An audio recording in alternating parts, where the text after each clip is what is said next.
આપણે ટૂલ્સ મેનુમાં જઈને ક્રિએટ ન્યૂ ફોર્મ પર ક્લિક કરીશું એટલે આપણી સામે આવું ગૂગલ ફોર્મનું પ્રિવ્યૂ ઓપન થઈ જશે અને આપણે પ્લસ બટન પર સાઈડમાં બધા આઇકનો આવી ગયા છે તેના પર પ્લસ બટન પર ક્લિક કરતાં ક્વેશ્ચન ઓપન થઈ જાય છે એટલે આપણે જે મેનુ બારમાં ડિસ્પ્લે કરાવવું હોય શીટમાં એ અહીંયા ક્વેશ્ચન રૂપે ટાઈપ કરવાનું હોય છે.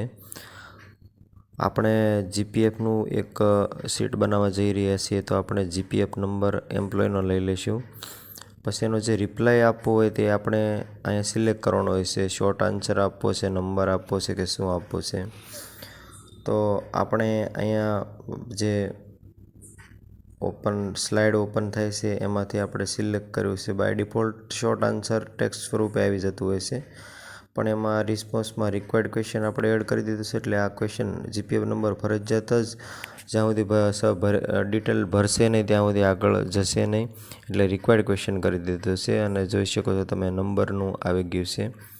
ટેક્સ્ટમાં જઈને શોર્ટ આન્સરના વેલિડેશનમાં જઈને નંબર આપણે સિલેક્ટ કરી શકીએ છીએ. હવે આવશે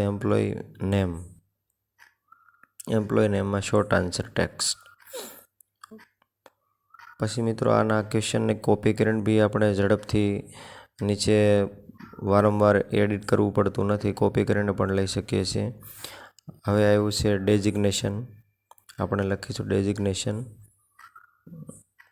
એનો આન્સર પણ શોર્ટ આન્સર જ આવશે. પછી આમાં મિત્રો ડ્રોપડાઉન પણ એડ કરવો હોય તો એડ કરી શકાય છે, જેથી હોદ્દો વારંવાર લખવો નથી પડતો.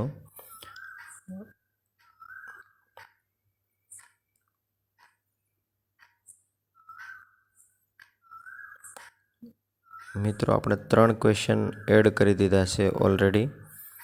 3 ક્વેશ્ચન આપણને ગૂગલ ફોર્મમાં ડિસ્પ્લે થવા જોવા મળે છે અને જે રિક્વાયર્ડ ક્વેશ્ચન છે એની પર લાલ ફૂદડી એટલે કે હેસ્ટિકનું નિશાન આવી ગયું છે, એટલે એ ક્વેશ્ચન ફરજિયાત આન્સર આપવો જરૂરી છે. ત્યાં સુધી તમારું ગૂગલ ફોર્મ સબમિટ કરવા નહીં દે. હવે આપણે જીપીએફની ડિડક્શન અમાઉન્ટ લઈ લઈશું, એ પણ નંબર જ આવશે એટલે રિસ્પોન્સ વેલિડેશનમાં જઈને આપણે નંબર કરી નાખીશું. આમાં ગ્રેટર દેન લેસ દેન કરવું હોય પણ એની કન્ડિશન સેટ કરવી હોય તો પણ કરી શકાય છે.